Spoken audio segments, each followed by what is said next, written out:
Hello, my name is Stephen de Proust. I'm the Learning and Access Officer at the Museum in the Park in Stroud. And here we are chatting about snowdrops this morning. I know virtually nothing about them, but I can just about recognise one. But the people I've got with me who will introduce themselves are experts in various aspects of the subject. So I'll pass straight on to them. Anne, would you like to introduce yourself?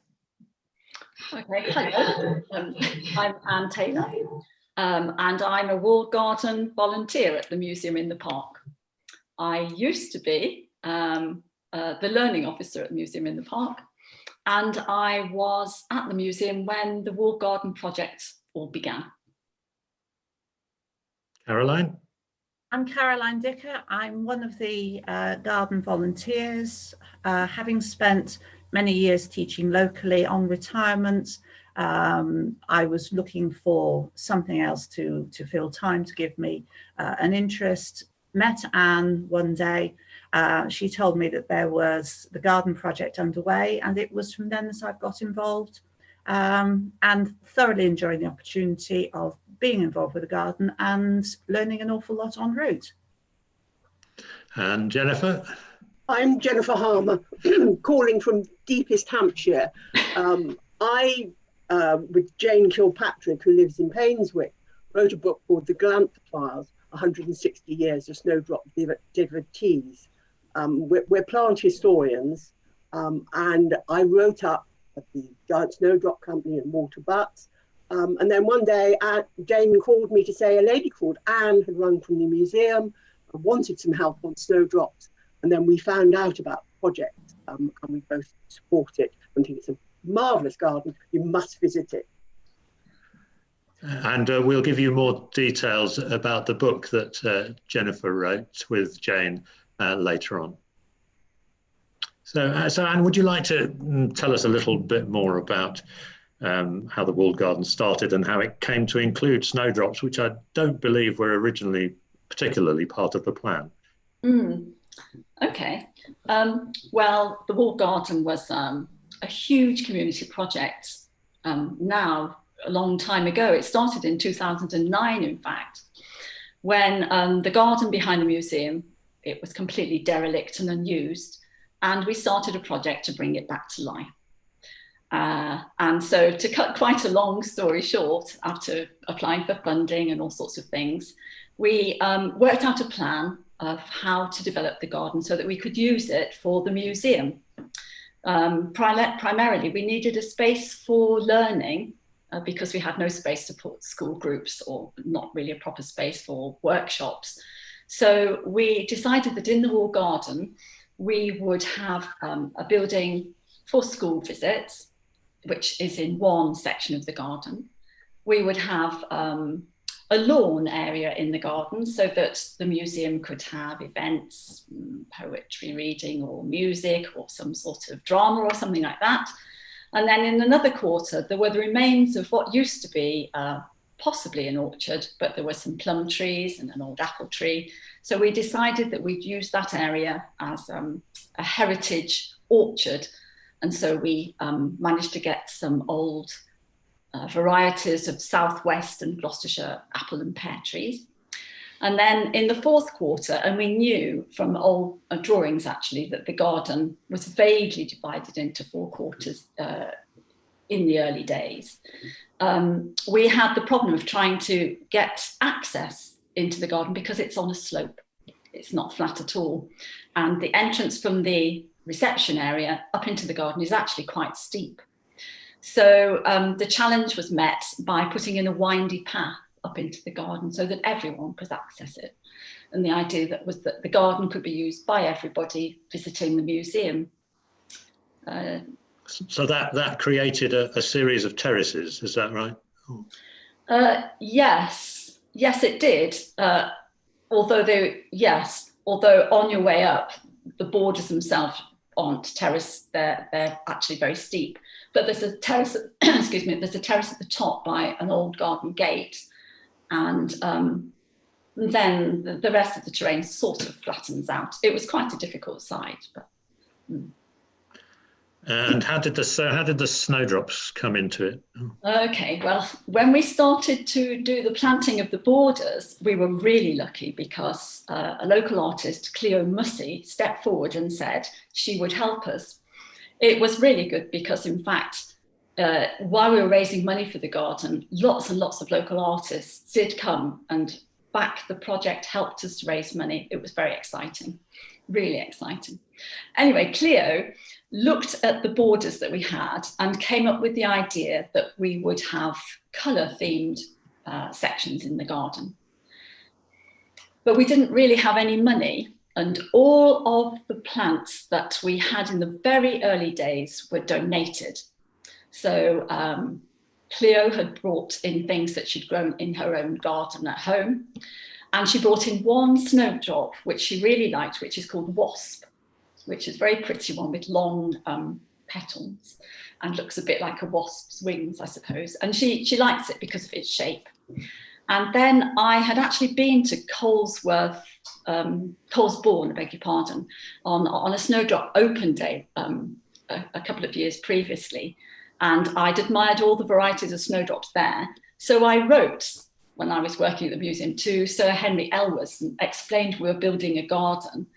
And could we possibly have a snowdrop to put in our new garden? And he sent us 5. So we had 5 donated snowdrops from him, including Elwesii, Galatea, I think there's Colossus and 2 others. And then that was it. We didn't really envisage, making a snowdrop garden. We just had those in the white borders of the garden.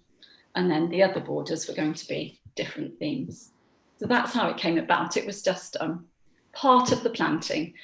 But we also did on the very top border, the white top border, put Nivalis, the common snowdrop, on our little white border up there. But that was the end of it. So from these few snowdrops at the beginning of the walled garden, I mean, how did you come to create this sort of collection that we have now? Well, I had retired from my post at the museum. And one of the first things I did when I retired, I'd met Caroline by this time. I had booked a place on a Snowdrop Study day at Colesbourne. And I asked Caroline if she'd like to come with me because she and I were both working in the garden. And that's really where it all truly started. Caroline can probably tell you the story better than me. The previous year, the museum had hosted a series of talks by local garden people, including one by Sir Henry Elwes, where he was talking about Colesbourne Park and about his great-grandfather, Henry John Elwes. And I'd gone to that talk, found it really, really interesting. So when Anne offered me the chance of actually visiting Colesbourne, it was something that I thought, I really can't miss the opportunity of doing this. Showing what a rank amateur I was, with literally nothing in the way of knowledge of snowdrops at all. It was actually the word Colesbourne Park that interested me rather than study day. And I think for anybody who had more knowledge about the whole thing, the study day business is actually really quite crucial.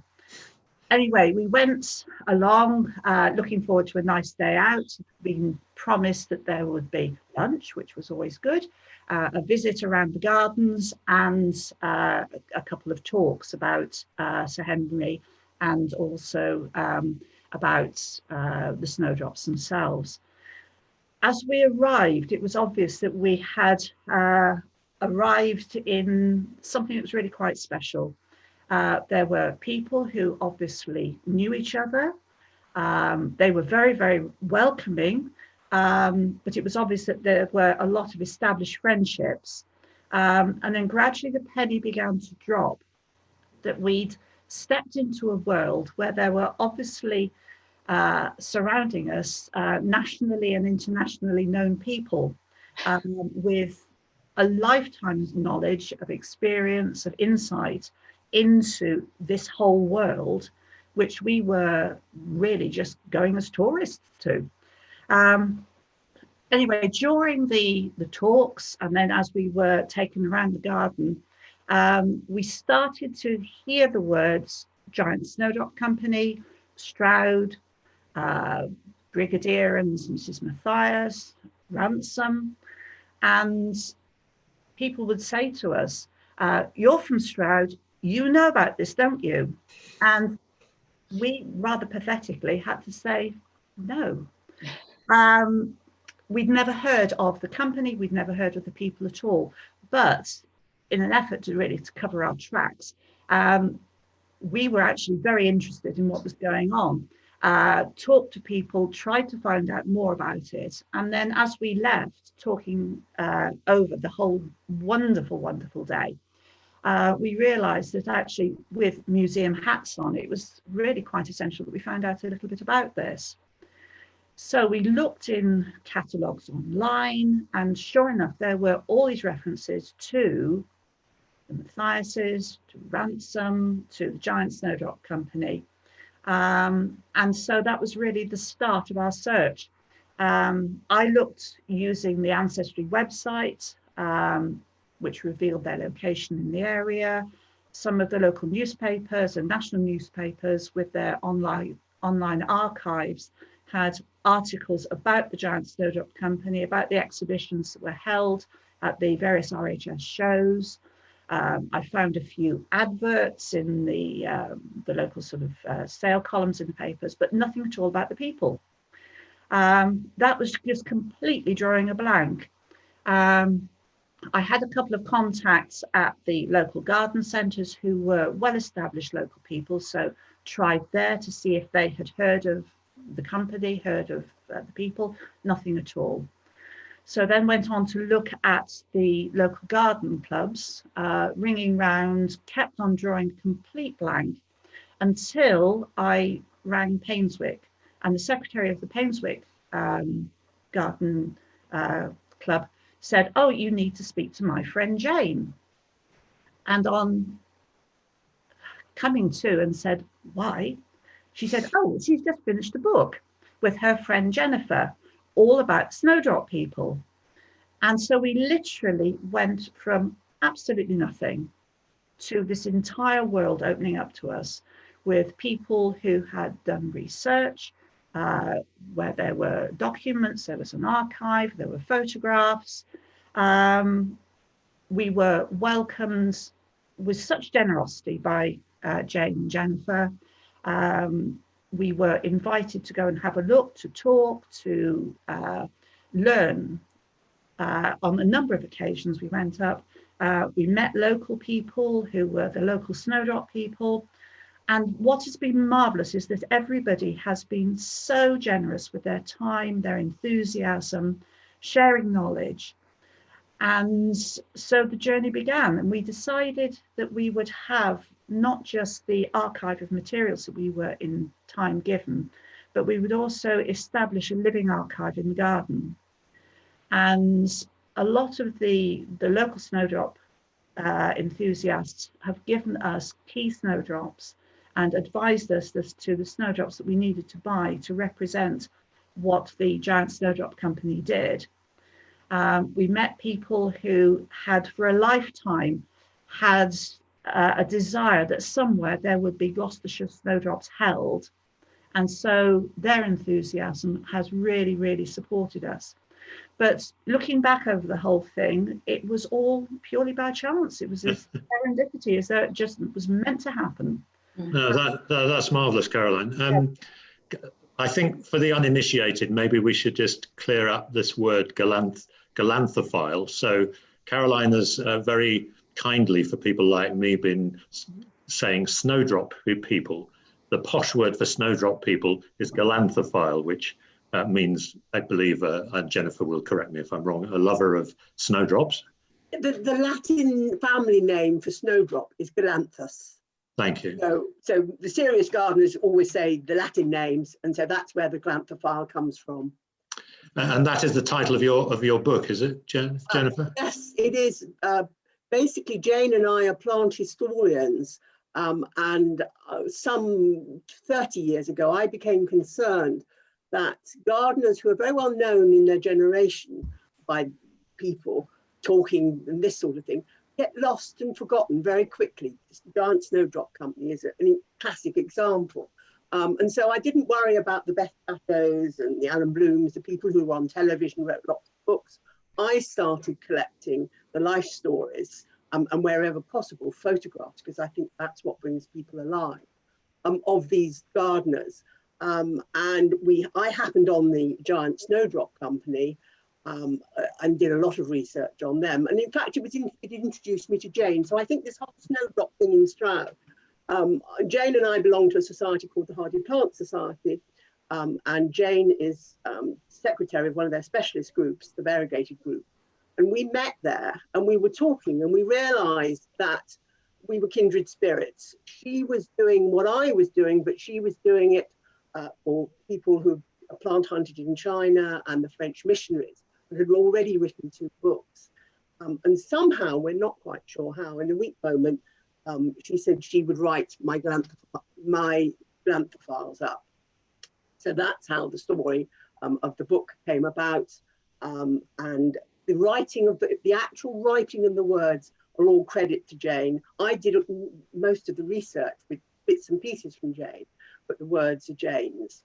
And would you like me to tell you briefly about the Walter Butt and the Giant Snowdrop Company, so you actually know what you've got in your locality? Oh, yes, yes, please.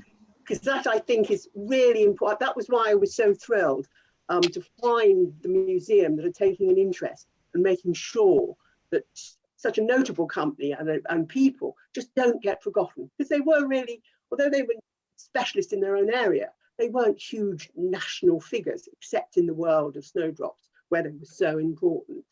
Well, Walter Butt, in fact, started off the story of the Giant Snowdrop Company for me, because I started to look into him because he was an iris. And then I discovered that he was into snowdrops. He came from Cheltenham, a very wealthy family in Cheltenham. And after the First World War, was looking for a home for his wife and 2 children. And he settled on Hyde Lodge at Chalford. He was a member of the arts and craft movement, wonderful carpenter, did all the work when he created his garden at Hyde Lodge himself with the help of just one man. And by the 1930s, he had created one of the best gardens in Europe. Sadly, in 1939-40, their health was beginning to go, the garden was getting too much, and he moved off up Porlock to Bales Mead to be near another friend. The house during the war was owned by a lady who obviously in wartime could not man the garden, so it became very derelict, although I understand the tennis court was turned into vegetables growing for Britain. But after the war, then the story, well, one thing perhaps I just forgot, Walter Butt, of course, was, Caroline had talked about Henry Elwes. Walter Butt was a friend of Elwes's and they exchanged plants, and he had started a collection of snowdrops in the 20s.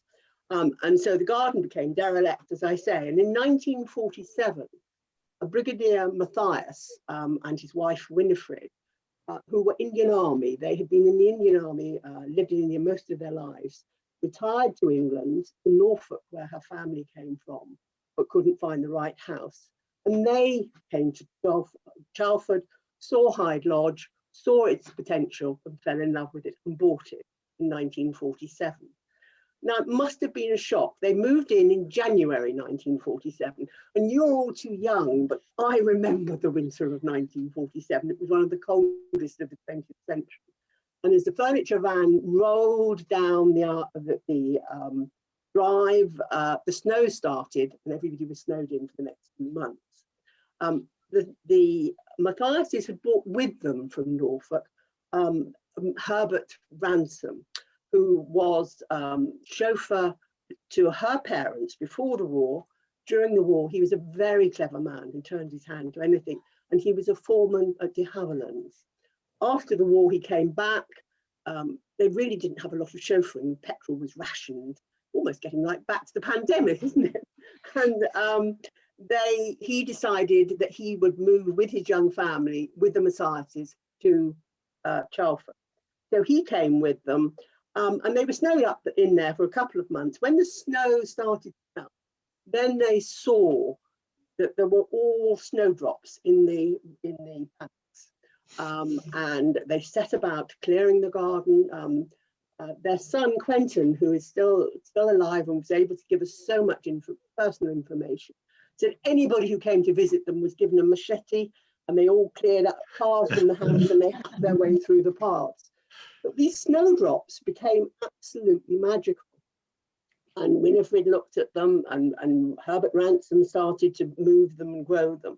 And they realized that they think they've got something really special. The woods were covered in them.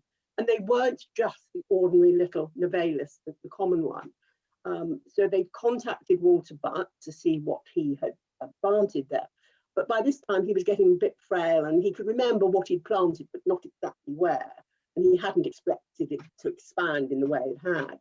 And so they got Bertram Anderson, all sorts of experts to come in, and they identified Snowdrop as Samuel Arnott, or one of the main snowdrops, seedling, which had been given to Walter Butt by Henry Elwes back in the 1920s. You see, snowdrop people just pass their snowdrops on.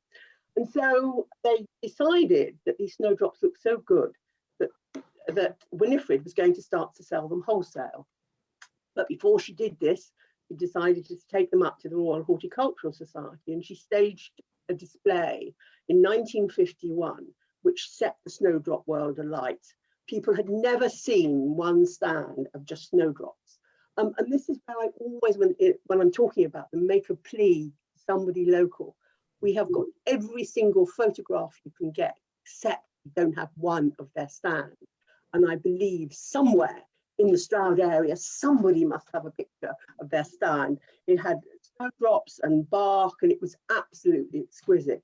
So this set the snowdrop world talking, and people said you must sell them individually. So the following year they created their catalogue, and they never really looked back. They swapped and bought in new snowdrops. Winifred was the brains behind the whole enterprise. Herbert Ransom became the country's expert in snowdrops. He's reputed to be able to tell snowdrop different ones by their bulbs, which is absolutely incredible. And the brigadier, being an army man, was very good at packing. So he took over the packing and the shipment. When I first did this research, I didn't realise how important the Giant Snowdrop Company was. I thought they were interesting, but they absolutely revolutionised the snowdrop world. Here in Stroud, it all started because what had happened prior to them, snowdrops was a very elite circle. You could only get snowdrops by knowing somebody like Henry Elwes who would give them to you. You could not buy them anywhere, but they democratized the whole thing. Suddenly, people like me and Anne, Caroline, you could get a catalogue and buy snowdrops. And we wouldn't have the snowdrop world we've got today if they hadn't done that. They were in Stroud for some 20 years. Toward the ends of the 1960s, again, the Brigadier's health began to fail, and they moved to Painswick, finally ending up very near where Jane lives. Herbert Ransom went with them. He took a collection of snowdrops to Painswick, which he continued to give away over the next few years to make sure that the snowdrops were not lost. It's so important in the snowdrop world that you always make sure you pass your snowdrops on so that they are not lost. And also the other thing that Winifred did, every snowdrop that she bought or swapped or got, plus the ones that they already had and identified, she dug up the history. So a lot of the history that we now have of the snowdrops is down to Winifred. So you had this wonderful gold mine of snowdrops in Stroud, and I can't say how thrilled that I am, and his family, Herbert Ransom's family and the Mathias family, are absolutely delighted that you're doing all this work and making sure that 2 families, 3 families are just not forgotten in the snowdrop world. Thank you. Well, who'd have thought it? Thank you very much, Jennifer. So we were hoping in January that we could invite everybody to the walled garden to come and view the Snowdrop collection. And sadly, this year, it's not going to happen. However, you should know that when things get back to normal, the walled garden at the museum in the park is open every day that the museum's open for everybody, and it's totally accessible with its windy path. And if you happen to be there in snowdrop time, Caroline will tell you where to spot some of the special varieties. And the museum is free to enter. Very also. Yes, brilliant, I think that. We decided that we would split our snowdrops into two main groups, the ones that had the main links to the Giant Snowdrop Company, and then other snowdrops that were of interest, that people loved, that we've been given. So the Giant Snowdrop Company snowdrops have been planted in the circular high bed, which is just behind the Summoner. Well, we might call it the controversial statue halfway up the garden. Been planted by the Summoner, the controversial, which is at the top of the steps. Being in a higher bed, then we felt that anybody who was in a wheelchair would be able to have easy access to see the snowdrops, because of course it's not just the shape of the snowdrop which is of interest, but it's the markings that are on the individual snowdrop varieties which are so important. I've also bought some of these mirrors. Oh, you've got one. The Galanthophiles, the snowdrop enthusiasts, will use, so they can actually study the inside of the snowdrop, the bell-shaped flower, without actually needing to crawl around on the floor. From there, up through the windy paths and up to the hedge at the top part of the garden, we've got more snowdrops. Some of them are new to us, many of them given to us kindly by Jennifer. The ones under the hedge are some of the original snowdrops that we were given, which we moved. They seem to love the spot under there with the sun and in a hedgerow setting. And there are a few more which we've put into the orchard around by the trees at the far end. So they're there, and as Anne said, everywhere is accessible for everybody. And snowdrops grow extremely well in the Stroud area. You've got that lighter soil on the limestone there, which does actually, that's why they grew so well at Chalford. They grow very well in Painswick, you've got the Cocoa Garden there. And so your garden in Stroud, they are doing really, really well. And I'm sure if you talk to the gardeners when you're going round, they will give you advice on how to grow them. Don't buy dried up bulbs from the nurseries in the autumn. Very few people are now doing that. We want to buy them what we call in the green, which is now when they're going out of flower. And there are lots now of specialist nurseries, which I'm sure you'll be able to find on the internet where you can now get them. But be warned, some of them can go for as much over £1,000. Others, I have to say, sadly I don't own, so I have not been able to donate to the museum. Others, like Arnold and Atkinsii, are very much cheap. They are such wonderful plants, but you don't really need them. It's only when you get hooked you discover that you need to grow them and grow them and grow them. Well, thank you, Jennifer. And if you want to find out a bit more information about snowdrops and the history of snowdrops, you would do well to look at the Museum in the Park website, because we're putting up some more information and articles and photographs on the website. So, thank you one and all for this very interesting chat. As somebody who knew nothing about snowdrops, I feel very enlightened. So thank you very much.